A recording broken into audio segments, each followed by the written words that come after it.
আমাদের গুনার একটা শাস্তি আমরা কি পেয়েছি জানেন? আমাদের গুনার শাস্তি হচ্ছে আল্লাহ তাআলা ইউনূসের মতো ব্যক্তিত্বকে আমাদের কাঁধে চাপায়া দিছে। তাদের হাত ধরে বাংলাদেশে নাস্তিকতার চর্চা রাষ্ট্রীয় পৃষ্ঠপোষকতায় হয়েছে। এখন আপনি বলবেন কোথায় আপনারা এগুলো কই পান? দেখেন, আমরা যখন কথা বলি অনেক জায়গায় কত শত ক্যামেরা থাকে। এই কথাগুলো যদি দলিলহীন হইতো, হালকা কথা হইতো, তো আমরা বলতাম না। আমাদের তো ভয় আছে, বলি এই জন্যে আমরা নিশ্চিত হয়েছি, আমাদের কাছে প্রমাণ আছে। আমি ছোট্ট দুইটা প্রমাণ দিয়ে আপনাদের মাথা যেন পরিষ্কার হয়, কেউ বেঈমান না হোক। দেখেন, আপনি যত আমলই করেন মাথায় রেখেন, আপনি আবু তালেবের চেয়ে বেশি আমল করতে পারবেন না। পারবেন? তো আবু তালেব এত আমল করেও তো জাহান্নামে, তো আপনি এই অল্প আমল দিয়া ইমান ছাড়া জান্নাতে কেমনে যাবেন? বরং আমল কিচ্ছু নাই, যদি ইমানটা থাকে তো জান্নাতে যাওয়ার রাস্তাটা খোলা থাকলো। সেই জন্য আগে ইমান বাঁচান দোস্ত। বলে ইউনূস সরকার কেমনে রাষ্ট্রীয় পৃষ্ঠপোষকতায় নাস্তিকতার চর্চা করছে, আপনাদের চোখ খুলতে চাই আমরা, আপনাদের চোখে আঙ্গুল দিয়ে দেখাইতে চাই একটু, নাহলে বুঝবেন না আপনারা। এগুলো আলোচনা না হইতে আপনাদের কাছে বিষয়গুলো কঠিন লাগতেছে, একরকম কথাবার্তা শুনে অভ্যস্ত। একটা ইস্যু, খুব গরম ইস্যু ছিল ট্রান্সজেন্ডার, শুনছেন আপনারা? নতুন করে এটা ভয়ঙ্করভাবে, আগের চেয়ে আরও ভয়ঙ্করভাবে শুরু হয়েছে। ট্রান্সজেন্ডার আপনারা বুঝবেন, সাধারণ মানুষ, বাচ্চারাও আছে, আমাদের পুরা একদম ডিটেলস বুঝাই তো আমাদের ইতস্ত লাগে। বাংলাদেশে একটা শ্রেণী আছে যাদেরকে আমরা বলি হিজড়া। কি বলি? হিজড়া।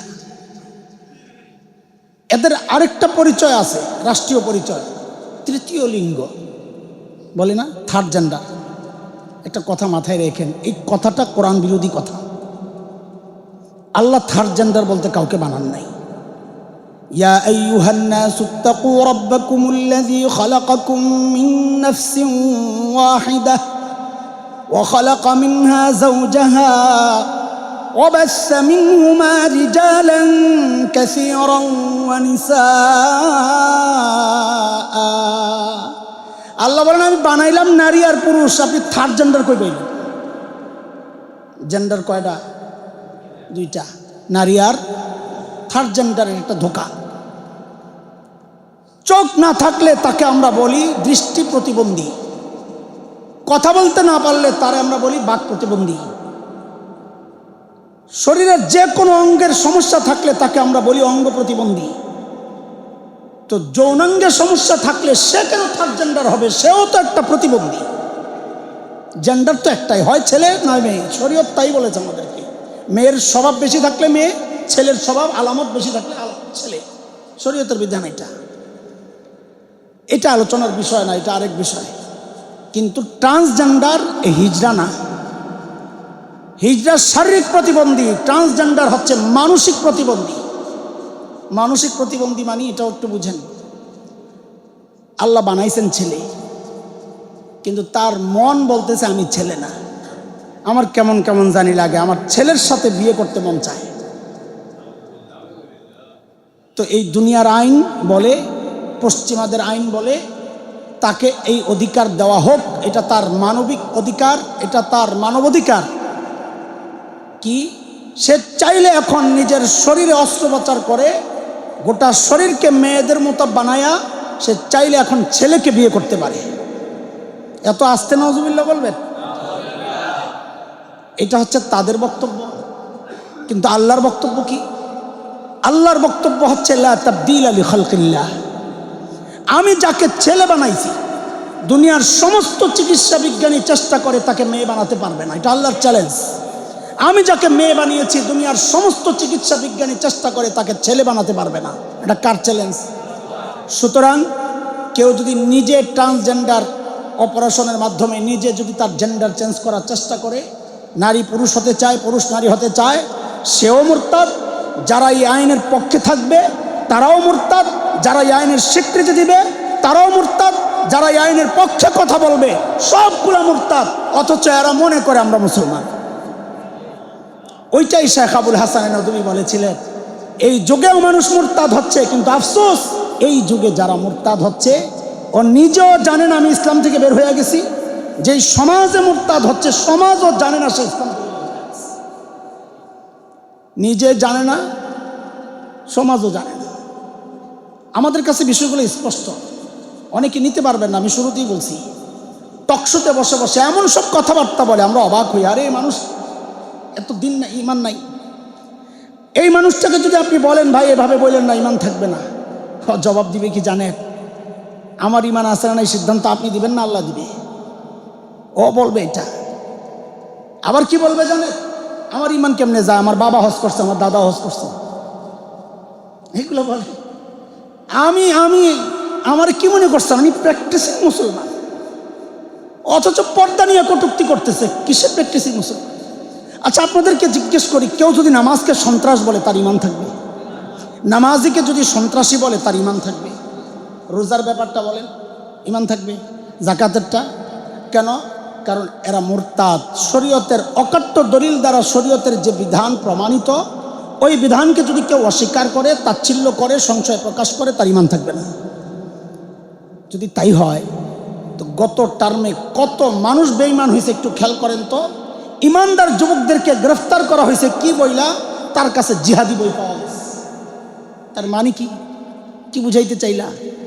জিহাদি বই পাওয়া যাওয়ার কারণে যদি কাউকে গ্রেফতার করা হয়, তাহলে তুমি নিশ্চয়ই দাবি করছো জিহাদ একটা অপরাধ, বই এটা একটা অপরাধের বই, নাহলে গ্রেফতার কেন করলা?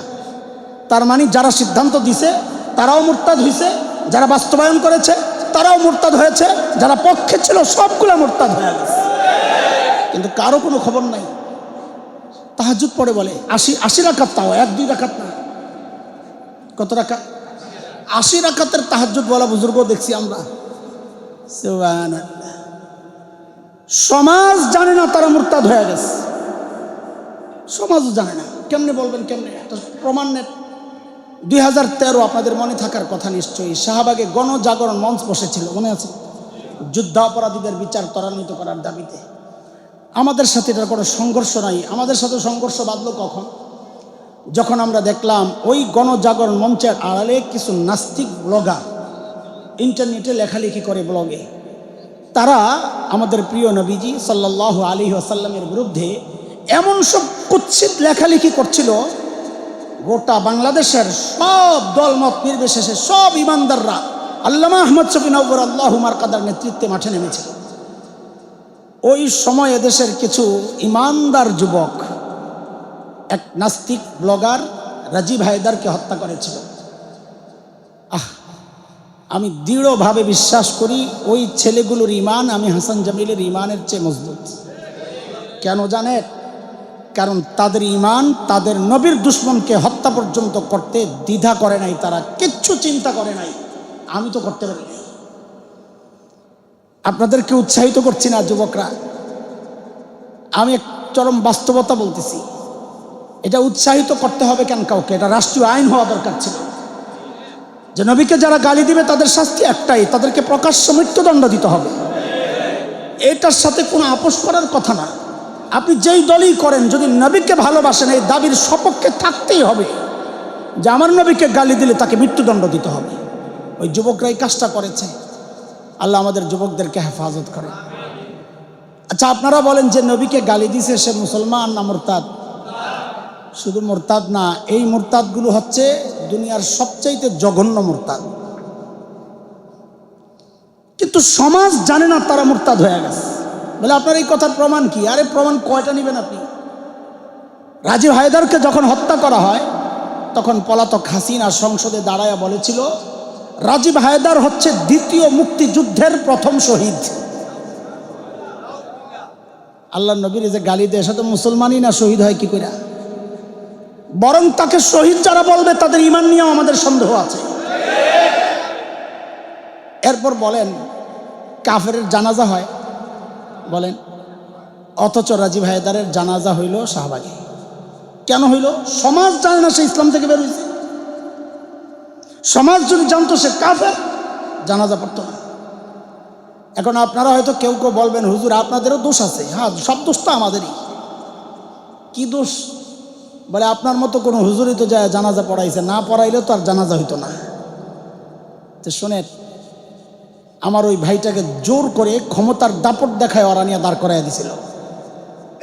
তো যা হওয়ার হয়েছে, ওরা ওদের ক্ষমতার দাপট দেখাইছে, মাওলানার দাপট যা আছে দেখাইয়া অজু সারা নামাজ পড়াই দিছে। কি করবে আর? পরদিন পত্রিকা আসছে, তকবির দিছে 3টা। কয়টা তকবির? কয়টা? জানা যায় তকবির কয়টা দিছে? কয়টা? আমি একজনকে জিজ্ঞেস করলাম, উস্তাদ যে পিছনে এত মানুষ, কেউ ভুল ধরলো না যে তকবির 3টা হয়েছে? তা আল্লাহর বান্দার জবাব দিছে বড় আজীব। কি বলে জানেন? বলে পিছনে যে খাটাসগুলা দাঁড়াইছে ওরা জানলে না জানা যায় তকবির কয়টা। ভালো কথা বলছে না?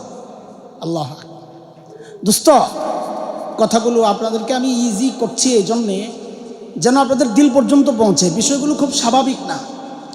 আপনি আমিও মুরতাদ হয়ে যাচ্ছে কিনা আমাদের খবর নাই। এমন এমন কথাবার্তা বলছে মানুষ। এক শরিয়া আইন বাংলাদেশে চাই কি চাই না, এই কথাগুলো বলে যে কত মানুষ মুরতাদ হয়েছে। ইমানদার কি করে বলে আমি আল্লাহর আইন চাই না? তো তার ইমান কেমনে থাকে? আরে ভাই, আমি বাস্তবায়ন করতে পারি না, এটা আমার দুর্বলতা, অক্ষমতা, কিন্তু চাই না, বিশ্বাস করি না। ইমানদার এটা বলতে পারে না, যে বলবে সে মুরতাদ।